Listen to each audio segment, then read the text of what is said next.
Welcome back to more cake. Yes ma'am, that of art. I'm your girl Jelena, and I made you these. Yeah, they are delicious. I've made you these banana split sickles, Chocolate-Sicles, and these are so good. So good? So good. And I decorated them with this adorable sea mermaid theme. Let's go ahead and get started. To get started, I want to have some isomalt that I got from Simi Cakes. You can get that link down below to purchase your own isomalt. This is a really good one. All you have to do is melt it for intervals of 30 seconds, maybe up to a minute. And it'll melt, and then that's it. You're ready to use it. I'm also going to use some of these airbrush colors. I'll tell you what I do with these. I have this little tiny baby torch. I have a toothpick, and then I have these cute molds that I got from Very Cherry Cakes by Cynthia. She hooked us up with the coupon code so that way you guys can go over there and purchase your own cute little mermaid molds, or you can also purchase any of the other themes that she has. And don't forget to use that coupon code for a percentage off. And I'm going to do all of this isomalt work on a silicone mat. I also have the isomalt that I'm going to melt in these silicone little cups. You can also melt them in glass. I prefer the little silicone cups because it makes it easier to pour. Now I'm going to go ahead and pop this in the microwave for 30-second intervals. You want to tap down to make sure you get any of those air bubbles out.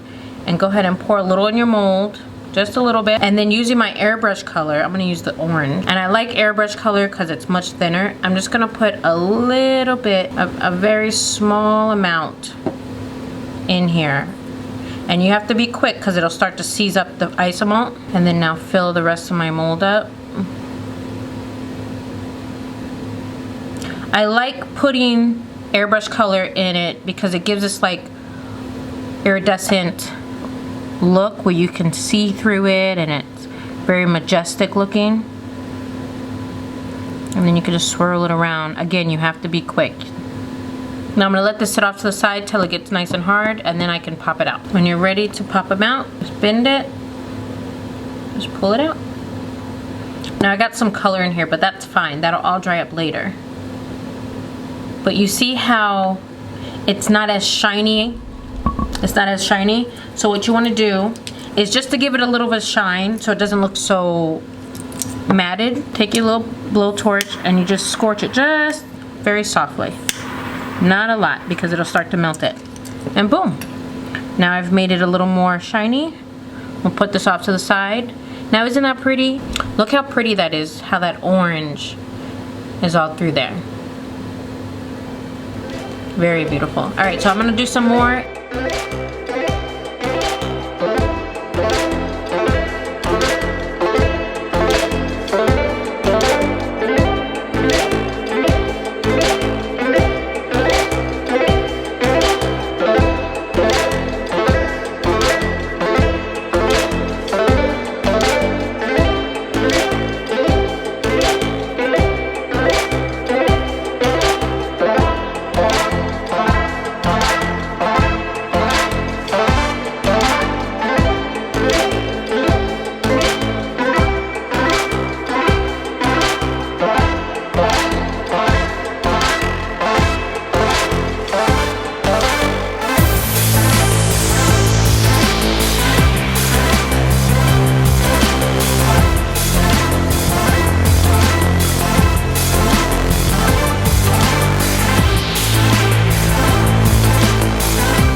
You want to get started with getting all your items prepped and ready. Now I have these molds here that I purchased online. I have the link down below just for you. I got both of them and they come with 100 sticks. And then also I have some salt. I have some cut up cherries and bananas. I have this delicious chocolate syrup. It's a dark chocolate syrup. You can check that out too. I have it linked down below. I have some whipping cream, well, whipped cream in a piping bag, and I have a knife just in case I have to cut any of my ingredients smaller. So that's what we want to get ready with. Also, you want to make sure you have some chocolate melted already, okay? So we're just going to give that a bit of a stir. I want to say thank you so much to all my patrons out there who have been supporting me. I really appreciate you. If you want to become a patron, do so now, because this month's tutorial is this mermaid cake where I teach you all the techniques that I've done to create each of these details. You could find all the info at the link down below. Now let's get started back to the tutorial. So I have my chocolate ready to go. Give it a nice stir. And I'm going to go ahead and pour it in my molds. But I don't want to fill it. I just want to layer the bottom and the sides.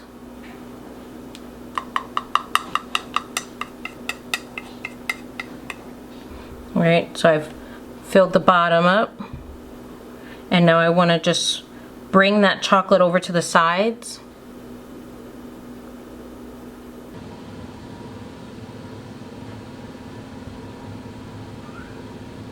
See how I'm getting onto the sides right there? Doesn't have to be perfect. We just want to make sure we get the sides coated before we put any of the filling in. And now I'm just going to give this a nice little drop it a couple of times, just in case there's any air bubbles or anything like that at the bottom of my chocolate, so they can rise, and then also to even it out.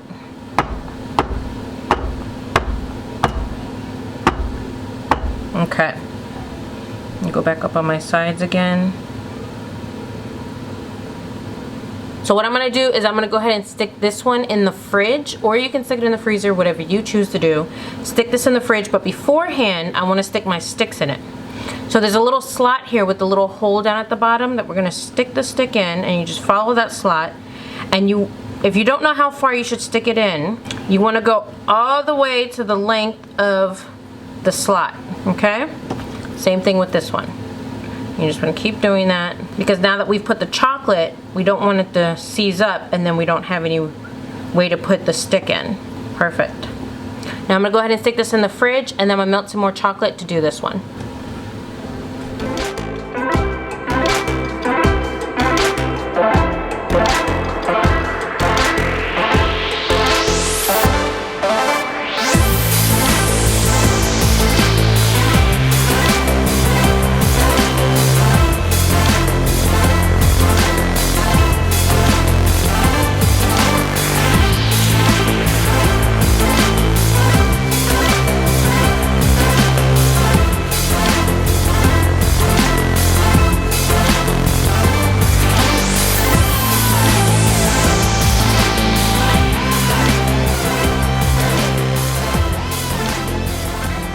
So now I've taken these out of the fridge. They were in there for maybe 5 to 7 minutes, not even that long. And they're not completely stiff, they're still a little soft, but they're stiff enough so I can lay something on them and it won't sink in, right? So now I'm gonna put in the filling.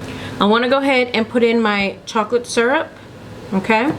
And I'm just going to be very light with this, very conservative. Okay. Drizzle some in there.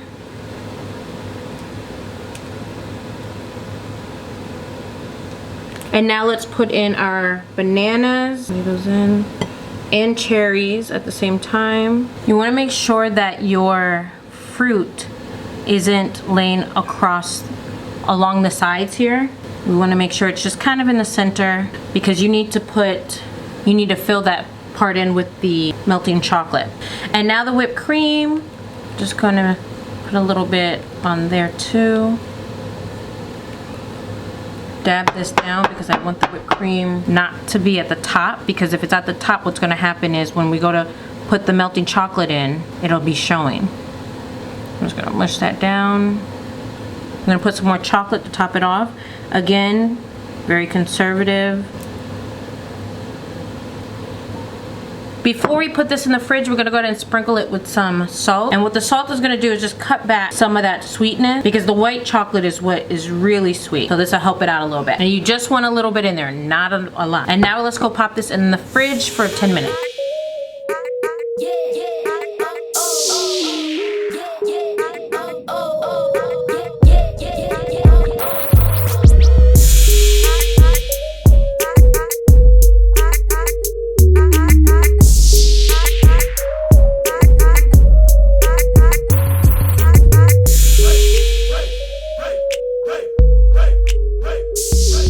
Now Now all I have to do is top it off with some chocolate. Make sure I fill in all those cracks and crevices.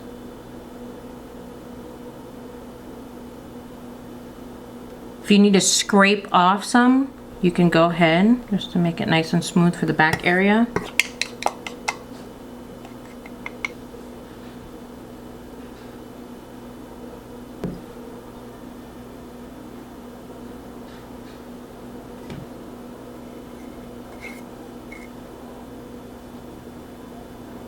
Now you want to sit this back in the fridge for another 10 minutes or so, just so when they're nice and firm, and then we can take them out and decorate them. Now that these have hardened in the fridge, I'm going to go ahead and pop these out very carefully.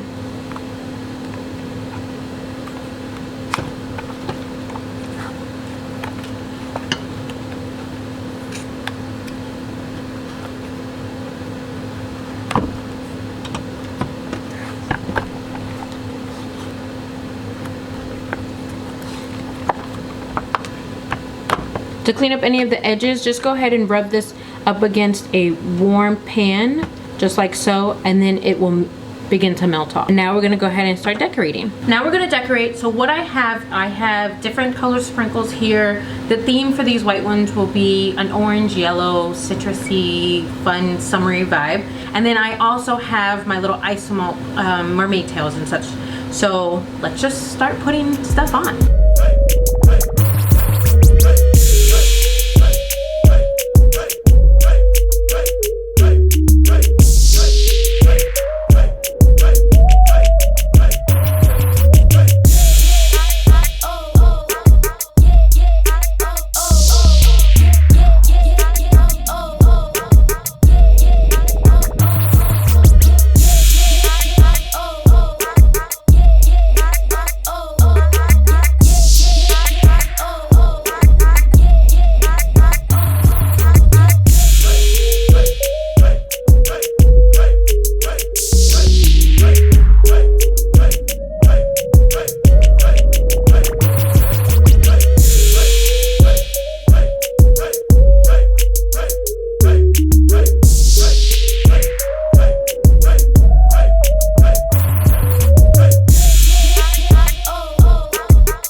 Joining me today. Make sure you come back on Thursday so that way you can get another tutorial. I'll catch you guys later. Deuce. Deuce. Let's go. Deuce. Deuce. You're funny.